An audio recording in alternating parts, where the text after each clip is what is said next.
Now then, it's Burnsy, and welcome to our regular Curiosity podcast, the CuriosityCast. Every episode, we take questions asked by members of the public in Hull and try and get them the very best answers from the very best brains in the city of Hull. Not all questions are about Hull. They can be about whatever you want to discover. Now, this episode, we're wandering into the science realm to learn about Colliderfest. You may not have heard of it. You will by the end of this podcast. It's an annual science and arts festival in Hull. Mark Lorch is the Professor of Public Engagement and Science Communication at the University of Hull. And if that lot wasn't enough, he's the Festival Director of Colliderfest and joins us on the Curiosity Cast. Nice to see you, Mark. Thank you very much for coming on the show. Great to be here. Paint us the big picture of Colliderfest. So Colliderfest, super excited about this. So the Colliderfest actually grew from a Hull Science Festival, which we've had up on the university campus for quite a few years now. And then in last year, I had a conversation with folks down in the city council and also the museums, and we realised we were all trying to do a similar sort of thing. So we merged it all together, fused a science and arts festival together to create Colliderfest. And this will be 4 days from the 13th to 16th of March, mainly in the city centre. We'll around the Museums Quarter, Trinity Market, around Ferrens and the City Hall. We've got shows, we've got workshops, we've got activities moving through the city. We've got a light nights event on the Saturday night, right. And it's basically the whole idea of it is to create a festival where people can come and enjoy science, technology, engineering, and enjoy it in as much the same way as you might go and enjoy going to the theatre or any of the other of the festivals that the city puts on. But this one's going to be hopefully in the calendar for a few years to come as the spring festival, focusing on science and also the arts, because the arts are such a brilliant way of communicating all sorts of aspects of everything, and that's why we're using them and making sure we're including the arts in Colliderfest. It sounds very zingy and loads going on, and it's going to blow old young minds sort Absolutely. Of stuff. Is it aimed all the family? All the family. So we've got a couple of days. The Thursday and Friday of that week is during the day. We've got schools events, so they're already booked in. A whole load of primary schools from all over the city are coming down to the city centre, going to take part in workshops and see some great shows from people like Maddie Moat, who, if any of you have got young folk, may well have see her on the telly when your kids are watching that. We've got Matthew Tosh, who does fabulous pyrotechnic science themed activities. In fact, he actually ran the fireworks displays for City of Culture in the city as well. All right, okay. But he's going to come and explain a bit more of the science behind that sort of thing as well. Then at the weekend, we've got activities in our 3 zones, as we're calling them. Discovery Zone, which is around about the Museums Quarter, where people can come along for free, just explore everything we're putting on there, from our science buskers who will be doing close-up magic type stuff. But the difference is magicians will leave you wondering how it's done, as a scientist will always explain how it works. So we'll be explaining the maths and the physics behind a whole load of magic tricks, whilst looking over our shoulder to make sure the magic circle aren't after us. I was going to say, will you be getting legal letters from the magic circle? Possibly, or they may just be trying to make us disappear. Who knows? Very good, yeah. Sword in half. Yeah, exactly. And then we'll have activities around Trinity Market and in the Minster there as well, in our exploration zone. So we're planning to have a fabulous talk about the constellations from some of our astrophysicists at the university. You might see some robot dogs roaming around there as well, and that sort of thing. Will they find a robot lamppost? They might well do. Actually, I think I've seen them before. You can make them do pretty good impressions of dogs. Yeah. Okay. And then around in the fusion zone around the City Hall and Ferrens, again, shows activities all going on around, and workshops going on around there. Workshops in the makerspace, for example, here in the Central Library and so on as well. I've done filming in there. It's cool, the makerspace. It is really cool. I like it. We've done filming for Curiosity there. Do check out the Curiosity website for all our filming. So when does it happen, Mark? So this is in National British Science Week, actually, in the middle of March, so 13th to the 16th of March. You can find out more on our website, colliderfest.co.uk, and we've got socials on, I think, mainly Instagram and Facebook as well, if you want to check us out there. Tickets are available, and most of them are free. We've got a few paid events as well, particularly for things where we've got some really big names coming along, like Maddie Moat and so on as well. And then there's actually a whole load of late activities as well, which are aimed more at older audiences, so talks and so on, from some really fascinating people. So if people search Colliderfest, they'll find all the details. They can plan the weekend there 4 days, and they can take the kids, the grandkids, or leave them at home for the late night events, or obviously with responsible adults looking after them and everything. I was just thinking, am I too? Were you always going to be a scientist, Mark? I think I was, actually. Yeah, my dad's a scientist. He has a PhD in nuclear physics. All right. My grandfather. It's not rocket science. It is.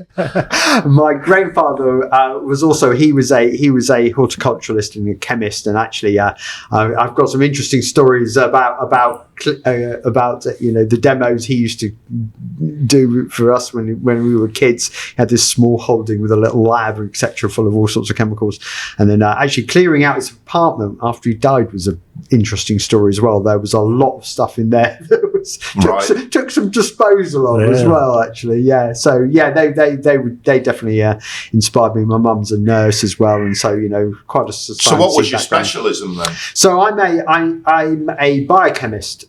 So I still identify as being a biochemist as well as being a science communicator. So understanding how proteins and DNA and all the all your metabolism work and so on. Yeah, I'm gonna start sort of with the last question, because I like this, because it's about the Big Bang theory, not the TV show that I love.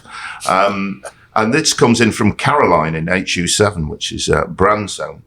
Straight at it, Caroline. What if you're all wrong about the Big Bang? What if we're all wrong about the Big Bang? Well, at the beginning of this podcast, you talked about how the podcast has scope beyond Hull. Yes. I think the whole universe is pretty much We've gone as far out of Hull as we can get now. So what if we're all wrong about the Big Bang? Well, the Big Bang is our best model at the moment for how the universe created. But a famous person, I forget who it was now, said that all models are wrong, just some are useful. And at the moment, the Big Bang theory is a useful model of how the universe started. Right. And if we're all wrong about it, then actually, physicists and scientists are going to be really excited about that, because that means there's a whole host of new physics out there that we haven't really got our heads around. And the thing that drives scientists is curiosity. It's discovering new things. If we get to a point where the physicists are going, well, wrapped it up now, it's all done, they're going to be pretty bored. They're excited about things when their theories turn out to be wrong, because that means there's more stuff to explore. So have you any doubts about it? Well, I'm a biochemist, right. so it's a little out of my area. But there's no doubt that there's stuff in physics related to the Big Bang and so on that we know we don't understand. There's all this dark energy that is literally the physicists sort of scratching their head going, well, we don't know what it is.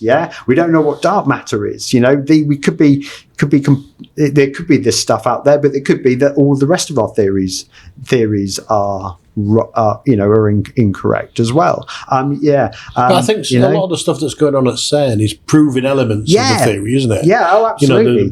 If we make these collide in a certain way, that proves so-and-so's point. Right. That's right. The physicists, they make their predictions, and then they get, like for example, a few years ago, they discovered the Higgs boson at CERN, and that had been predicted to exist for a long time, and so theoretical physicists had predicted it, and then the experimental physicists come along and and do the experiments to prove or disprove those theories. Yeah. So there's So he's dodged the question. He's said, if he... Don't accuse a guest of nobody's dodging true, questions. I think it is only a theory. It hasn't been proven yet.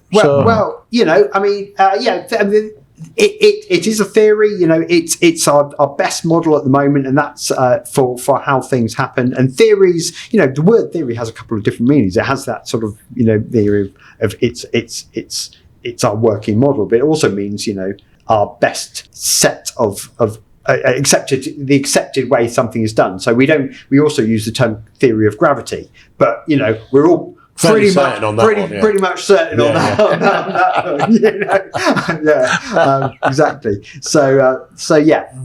It'll no doubt it will adapt and change, etc.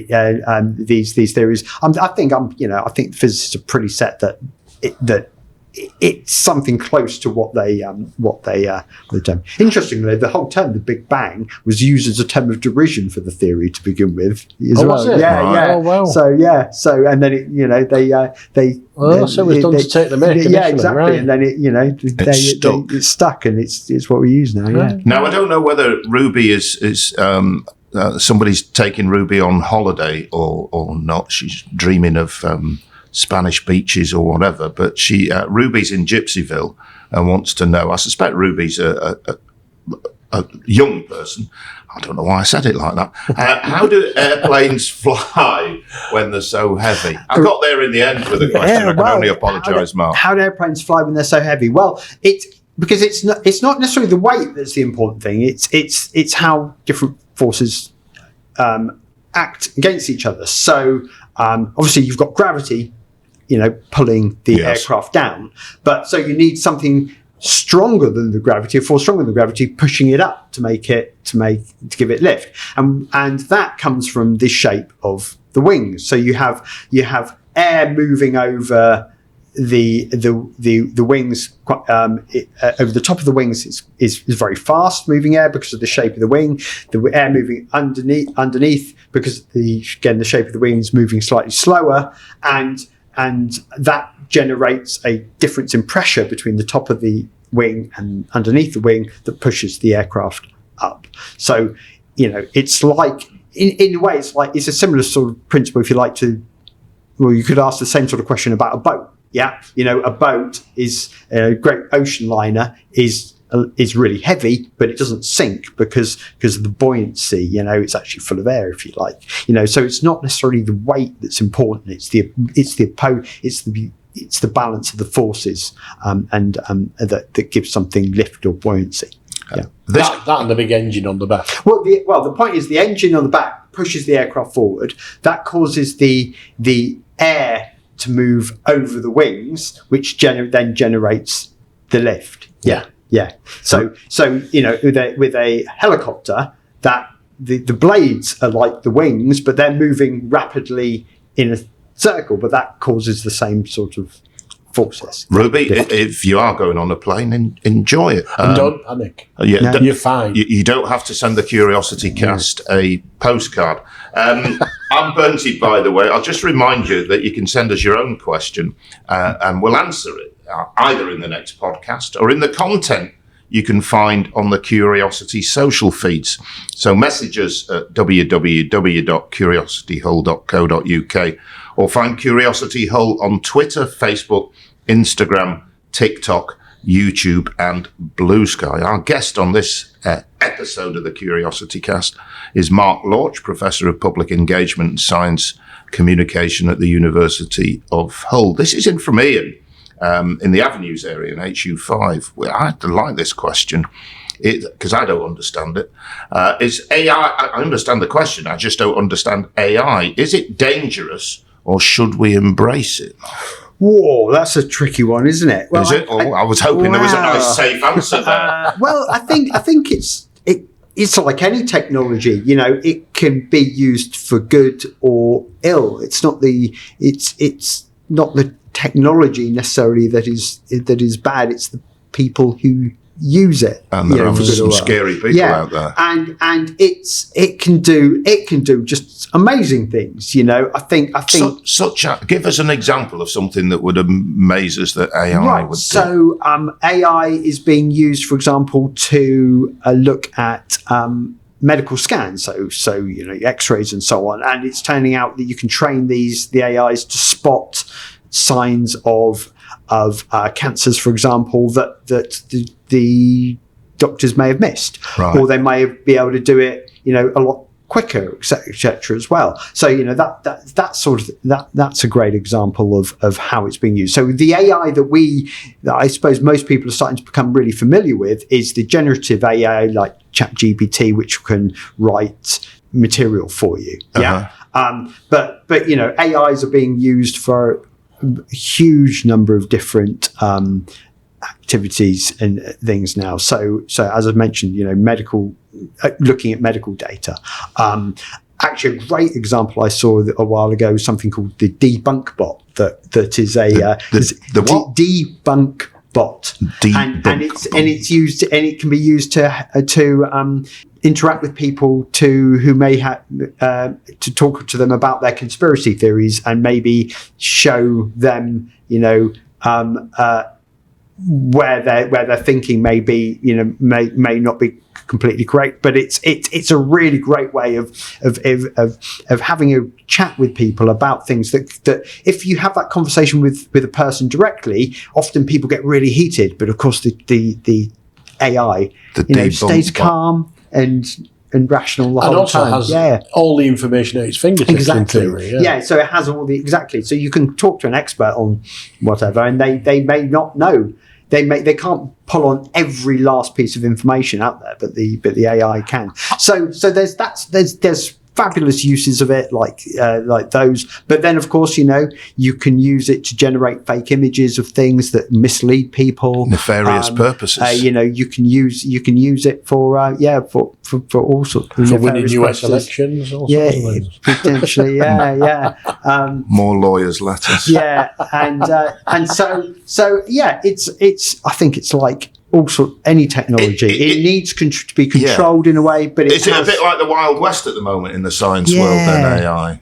Well, I don't know. Well, I mean, it needs some. There's often like almost a lot of technologies, they develop faster than the lawmakers can govern it. Right. So it needs to have some limits, etc. I used AI for the very first time last week. Generative AI. I had a photograph of a pub, and the window in the pub was reflecting a bus across the road, and I took the bus out of the reflection. One click, and it just became a reflectionless pub window. And I thought, I was amazed by it. I was stunned. It was perfect. But and the thing is, a great example of that sort of thing, the generative AI. But we've been using them for a long time. When you're watching your Netflix or whatever, and it offers you up other things that it thinks you might like, there's an AI doing that.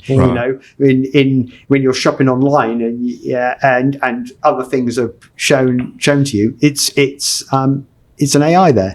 You may have noticed on Amazon lately, you get a summary of the reviews. You used to look at an object as something you wanted to buy, and it had 1,000 reviews. And you think, I can't read through them. But now you get this little AI-generated summary of the review. So it's there doing all sorts of things, in the background. Yeah. Ian, thank you very much for your question on that one. Of course, the conspiracy theorists probably, even with the debunk bot, probably won't believe it and still will. Well, they've done studies on it, and actually show that it's much better at moderating people's more extreme Excellent. Views than it is than having that conversation with a human. They need to get it on Twitter, frankly, and have a word with Elon Musk and get it sorted on. Oh, right, okay. We'll maybe come back to an Elon Musk question mark. Please settle an argument. This is a strange argument from Karen in Willoughby.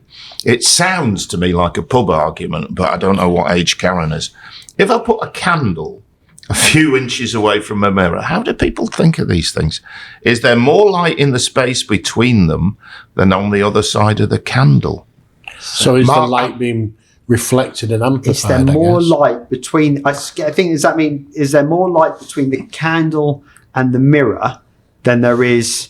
Does it just make the room brighter? Well, does it make? Actually, is that what Karen's driving at? Now, my initial thought was, I don't think there is. Because the light from the candle hits the mirror, is reflected back towards the candle, but then it passes the candle and carries on past the candle as well. So the other side of the candle would have 3 times the light? No. The other side of the candle will have... No, both sides of the candle have double the It's a great question. Because you've got the light goes from the candle to the mirror. So you've got one quantity of light between the candle and the mirror as the light goes back. And then one coming back, so that's 2. Yeah. And then the light passes the candle and carries on. So you've then got the reflected light 2 when it's going away. The light emitted from the candle as well. So it isn't double in that space, it's double everywhere that the mirror reflects. Yeah. So roughly speaking, I'd say it in an ideal situation, I'd say it is the same. But then, of course, if you want to be nitpicky about it, you're going to have stuff, dust, etc., scattering the light, which is going to reduce it. But let's not get into all that. You have to do it in a vacuum. I can see a feature at Colliderfest. Yeah. Dave will turn up. There we go. So, with a candle, more or less, Karen will turn up. I'll be wandering around with the candle mirror. Says, "Has anybody got a light?" Yeah, more or less the same, I'd say. But maybe if you're going to take into account the spread of the light a bit and scattering, then you could argue that there's probably a little less on the right. Karen, if that was a pub argument, I'd have gone to the bar. Yeah, I think that's right. I think that would have been how I'd have we should ask AI. Let's ask AI. But they're not always right. Yeah. Well, exactly. Let's not be doing real scientists out of real jobs. Thank you very much.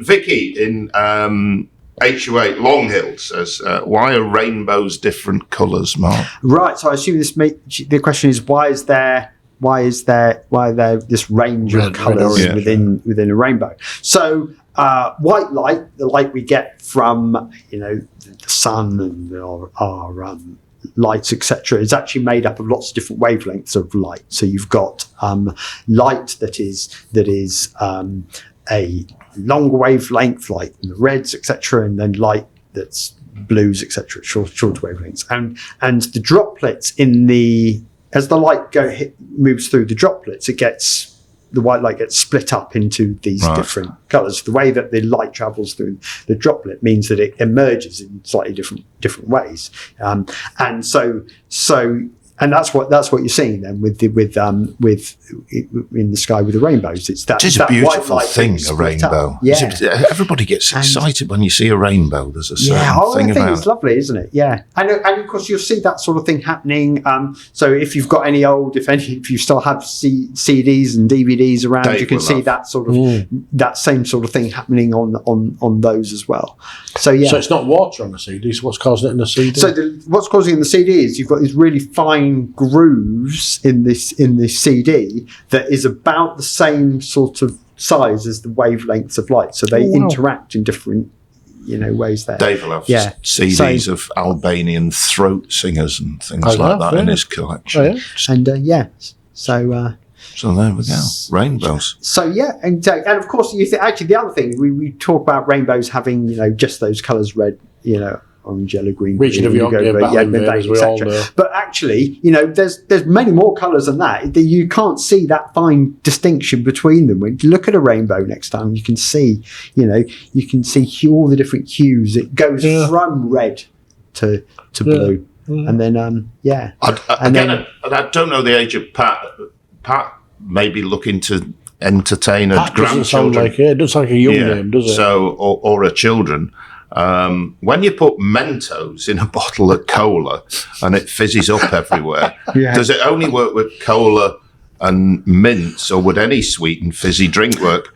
Pat, I suspect, has got some Werther's Originals. Yes, got Toblerone left. Yes. So, so this, I can't say I've done a lot of experiments with figuring out whether other sweets and fizzy drinks will work, but I suspect anything that is a carbonated drink, fizzy drink, would work, and I suspect most other sweets will work as well. And I think what's actually going on there, I believe, is that it's not a chemical reaction. It's that actually the carbon dioxide that's dissolved in the fizzy drink, as it gets in contact with the Mentos, the sweets, it actually comes out of solution, so it stops being dissolved and it suddenly emerges. And then I think it's probably something to do with the rough surface of the sweet.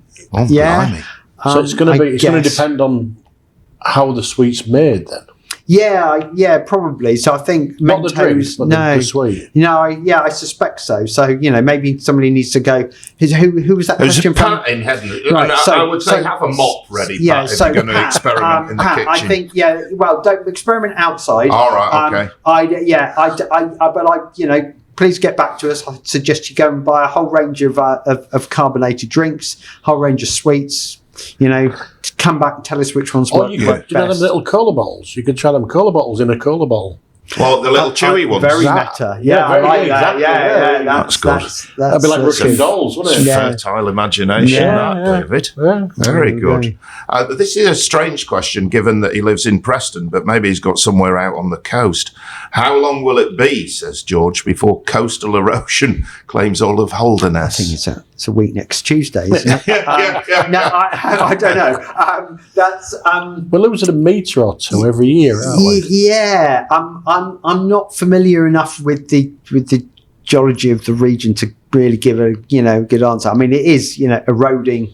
Yeah, there's sections of it that sort of speed, and I know there's roads over there that disappeared in, and obviously houses and so on as well. It's going to depend where he lives. Where does he live? He was in Preston. Yeah, he's all right for a while. I think he's all right for a while. Yeah. Preston sur la Mer.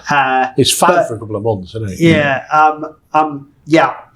I've stumped me that one. I'll have to go and check with my. Presumably, if you left it long enough, it would take Hull and Beverley and everything. Oh.